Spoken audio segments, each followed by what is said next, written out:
Hello and welcome to Why We Lead, educating today's warfighters to be modern and effective military leaders. Hey everybody, my name's Captain Chris Little. I got Lieutenant Colonel Yogi Lebby here with us from Beale. Really appreciate your time and being here. Why don't you go ahead and tell us a little bit about yourself and what you're currently doing in a leadership role? Sure. Well, first, thanks, Chris, for giving me the opportunity to speak with you and the folks you're going to share this with. So as you already mentioned, I'm Yogi Lebby, Aircraft Maintenance Officer here at Beale Air Force Base.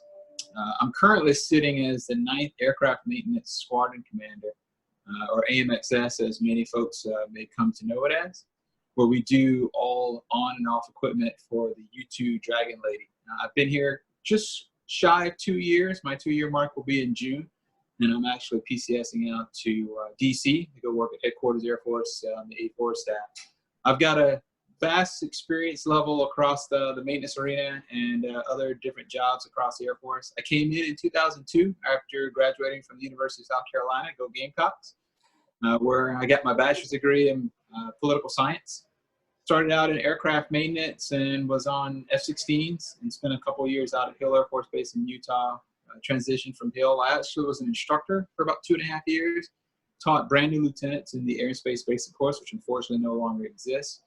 Spent a year as an aide-de-camp and then found my way to Korea. Was in the 51st Fighter Wing out there and was at AMUIC. Left Korea, found my way to Eglin, to the test arena, and that's where I got a chance to see everything on A-10s, F-15s, U-2s, A-10s, as well as a number of other aircraft. Left there and went to school for a year at ACSC. Graduated from ACSC, and I started my command tour in 2015 after completing Air Command and Staff College. First assignment as a squadron commander was at Kadena, where I did 2 years in the 18th Wing, so the largest combat wing in the Air Force, which is a very cool experience. Got a lot of unique opportunities there at Kadena. And then was deployed for a year after that, downrange in both Turkey and Afghanistan, doing combat operations and serving as an AMXS commander. And then I find myself here at Beale. So That's awesome, which is where I met you at. Just randomly down the hallway one day. Yeah, pretty exactly. Cool. Man, it sounds like you have a pretty vast experience of just a bunch of leadership with instructor, being at the largest combat wing, ACSC. That's going to lead into some more questions in a little bit, but I want to kind of ask you a pretty generic question now, just because I think it's good to, just gauge every leader's, what do you think leadership is or is not? Yeah, that's a great question, and every leader certainly will answer it a little bit different. For me, being a good leader or being a leader is about getting folks to do things that need to get accomplished, but them wanting to do it not because you want them to do it, because they want to do it. So how to inspire, motivate, and drive them to want to accomplish, whether it be a squadron's mission, the wing's mission, the group's mission, however you tag it to. But that's kind of what I see leadership is. What I don't see it is someone who is overzealous, pushy, arrogant, believing that because they either have the senior rank or the senior position that they are the person that's in charge. To me, that's not leadership. Very understandable. That's a great thing. So going into command, you've obviously been a commander, which is a lot different than not a lot different, but it's just different than the rated career field, being in the non-rated career field. For your command philosophy, what is it, and has it evolved over time? So, yeah, in the non-rated world, especially in the maintenance arena, we start command fairly early. So as a major, I had my opportunity to command my first squadron. And that's where I cut my initial teeth on what command philosophy was or wasn't. In fact, we spent a lot of time at Air Command and Staff College talking about that as a commander. What would you want your command philosophy to be? I identified mine as something very simple, and I still use it to this day, almost 5 years later after being a squadron commander. And it's TRI, T-R-I. And the way I explain it to my young maintainers as I do newcomers brief is think about a tripod. It's three-sided. It has to be balanced, but you can adjust it depending upon the angle or the slope that you may be on to have a level playing field. And TRI stands for teach, reach, and invest. And the way I explain that is the teach part, we all do that, regardless of the rank that you are. Whether you're an airman, whether you're an NCO, whether you're an officer, senior NCO, we all have the desire to teach others to do either what we're doing or to help them understand things, become better at what they do. And then the reach part, simple communication. Up the chain of command, down the chain of command. We have to be transparent as leaders, but we also must ensure that our people who work for us, work with us, are also transparent. And the last part is invest. Invest in yourself, invest in the organization, invest in your family, whether it be education, whether it be financial, set goals, and then ensure that you complete those goals. So that became my command philosophy, and I've continued to use it as I have gone from one command to another. And even here at BEO, we still talk about that every newcomer's orientation, and all of my maintainers understand what philosophy is. That is awesome. I've never heard that, and I think that's fantastic. And hopefully some of the listeners will get a lot out of that if they're in the same kind of leadership role. Before we continue, how many people do you actually lead in your maintenance squadron? So the 9th Aircraft Maintenance Squadron, when I first arrived here, we had both U-2s and RQ-4s, which obviously included your organization. Mm-hmm. I had about 700 maintainers that were under my command. We've now obviously removed the RQ-4s from the 9th Aircraft Maintenance Squadron. They've stood up their own aircraft maintenance squadron as the wing removed from the 9th. And now we have about 400, a little over 400 personnel is what the squadron is at. That's still a significant amount. I can imagine, I know this is the pinnacle of your lieutenant colonel kind of squadron command, which is why you're probably in the large of a unit as you are. I find that pretty fascinating to have that many people under one person. I'm sure it's very rewarding too.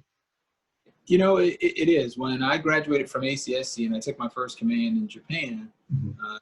Being at the 18th Wing, the largest combat wing in the Air Force, a lot of the squadrons are some of the biggest squadrons in the Air Force. My back shop squadron that I was command of was one of the biggest back shop squadrons in the Air Force, wow. At least far. So it is not uncommon for us in the maintenance arena to deal with hundreds of personnel. I think over time you have to find the right people to connect yourself with. And I think as a commander or someone in a leadership circle, finding that right balance of who those folks are is important. So for me, at the command level, it's the trifecta, if you will. It's the chief, which is the squadron superintendent, and then the first sergeant. So the three of us are one leadership team that have to be in lockstep, work back and forth together, and be able to disagree and have conversations behind closed doors to push forward. But it is rewarding to have the opportunity to see young NCOs or airmen or even some officers that's in the squadron have the opportunity to give them things that allow them to accomplish new tasks or to be successful in doing something, whether it be a deployment, whether it be launching aircraft. So yeah, it is a rewarding experience. And I've enjoyed my entire time as a commander. It's been awesome. That is awesome. That's why I love leadership so much, because it is so rewarding, and the ability to be able to influence people and see the fruition of your efforts. I think it's fascinating personally. All right, so let's shift gears a little bit, and I want to talk about networking. So how important is for you to be an effective leader and commander to be able to network? Yeah, networking and communication, it ties back to that philosophy I talked about. It is critical as a squadron commander or anyone in a leadership position to be able to network not only inside your world, but outside of your world. Perfect example, after attending Air Command and Staff College for a year, I met a variety of people who are outside of my AFSC. Being an instructor for 2.5 years, I met a variety of people who were outside of my AFSC. Serving as an aide-de-camp for a year, I met a variety of people who were outside of my AFSC. And having that ability to reach out to those persons when you have leadership challenges, because every career field deals with things in a different manner. And in some cases, some of those personnel are even different services. So having the ability to reach out to an Army officer or to a naval officer or to a Marine officer has been very beneficial. So the networking piece is huge. One of the things that we do in the maintenance arena is we have a big conference every year. It's the Logistics Officer, or LOA, the Logistics Officer Association. And we hold a symposium every year, and it's an opportunity for all low decisions, whether you're an LRO or a maintainer or a munitions officer, to get together and to network and to build those connections with people who are your same grade, senior in grade to you, or junior in grade, because you never know who the next fill in the blank is going to be. Exactly. So they have the opportunity to reach out and talk with them and understand why did they make certain choices, what was their driving reasons behind leadership, is huge. So I can't stress how important it is to network. Yeah, that's awesome. Even as a captain, I've kind of seen the importance, and you have many more years than I do. So, yeah, you just got to keep it up and get yourself out there, get out of your comfort zone a little bit. Exactly. And I think that's where many folks tend to struggle, because, like yourself in the RPA world, if you have to step outside of that and talk to someone who's not, or myself talking to someone who's in the flying world, or if we both step outside of our comfort zones, we get pretty comfortable, ops and maintenance talking to each other because we know each other and how we operate. But what about when we have to go talk to that FSS officer, or we have to go talk to someone who's in, space, or someone who's in missiles? It's a very unique difference there. And you have to be open-minded to what their world brings and the changes that it may drive in your thoughts about how they operate or why they operate the way they do. So, yeah, I can't stress that enough. I think it's huge. It's one of the things we always talk about to our young enlisted personnel and our officers on how important it is to network and build those bonds with people in the future. That's awesome. Can you tell us a story of leadership for your unit that's impressed you kind of beyond your expectations? You're just like, wow, that was awesome. Yeah, having an organization have as many people as I do, or being in an aircraft maintenance unit, or being in an aircraft maintenance squadron, it's tough to pick one particular thing. So I'm going to kind of generic it to sort of be a certain aspect. Every day I'm blown away by what our young NCOs, our staff sergeants, our tech sergeants do when it comes to leading the young airman that's out there. And there's been on multiple occasions where I've been standing in the background trying to be unnoticed, although it's tough for the commander to walk out and not be noticed, but trying to be unnoticed. Yeah. And watching a young NCO grab a couple of airmen and show them how X, Y, Z is supposed to be done, and correcting them on the spot when things are not right. And while that's the expectation of it, it's nice to see that it's happening when no one of seniority is around. We put so much trust and confidence into our junior enlisted personnel. And we give them so many things, especially in the maintenance arena, to tackle day in and day out, that sometimes you worry, have we overloaded them? Have we filled their plates so much that they can't do it all? But I have been continually impressed watching things happen and seeing them lead and seeing them fail. And I think that's the key part of leadership as well. One of the greatest things about becoming a good leader is understanding failure. And we all fail, but do you learn from that failure? And then do you ensure that you don't repeat what has, allowed you to fail, and taking that into a future state? So that's probably, I can't necessarily give you one specific story, but I'm just going to kind of go broad stroke across the bow in so many things. That's even better, really, because that comes down to character, trust of your organization. And I love the idea of failing forward as a cliche term, but in the military, you fail pretty frequently. It's just how do you become resilient to that and then improve your leadership in that aspect. So thanks for sharing that.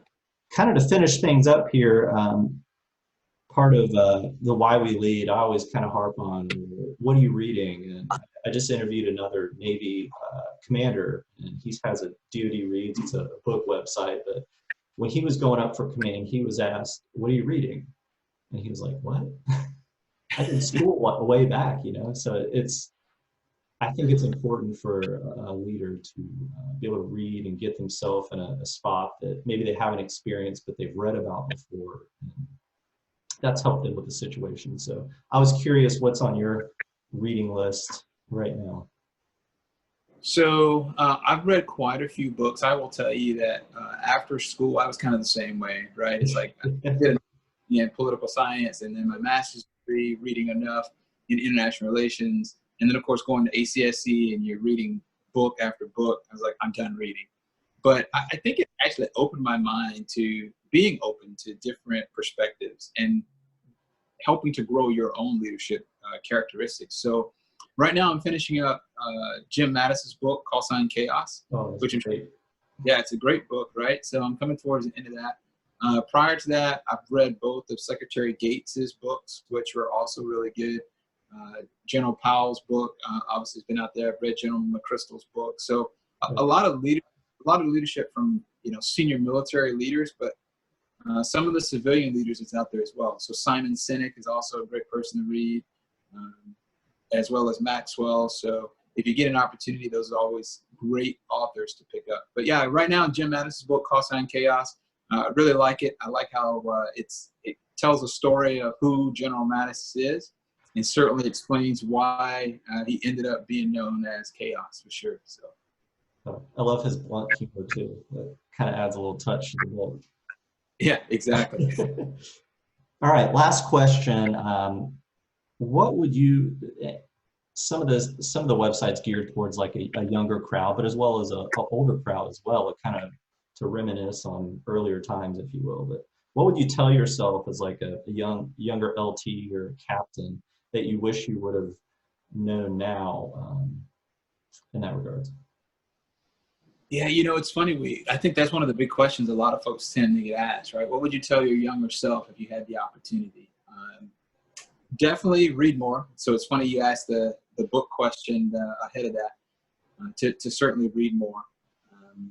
Who to read doesn't matter, but certainly to read more. Probably the bigger thing for me that I would have told my younger self, and I'm very humbled and honored in what I've been able to do as a maintenance officer. But I think I would have told myself to look at different ways of networking at a younger age. Find the right places and things to do to get an operational and strategic level look at things as a young officer, and not wait until I'll call myself old, older officer at this point to start diving into that. And some officers at a younger point do get that opportunity. And some of them, they just happen to fall into it. Some of them, I think, it's because they had mentors who guided them that direction. And I think my younger self didn't know that type of stuff. So I would have certainly explained that to myself, talk about mentorship and how important it is to have a senior mentor. And hopefully, whether it would change where I'm at today, maybe not. But I think it would have certainly brightened my horizons a lot sooner than where they are today. Yeah, I think having a mentor is incredibly important. And yeah, the sooner you learn that, the better, especially for the young airmen as well. So, yep. Exactly. Lebby, I really appreciate your time and all your wisdom, and hopefully somebody gets something out of this. I know I have. Thanks so much. You are quite welcome, Chris. It's been my pleasure. Hopefully someone does, but if they don't, then it's been great having the conversation.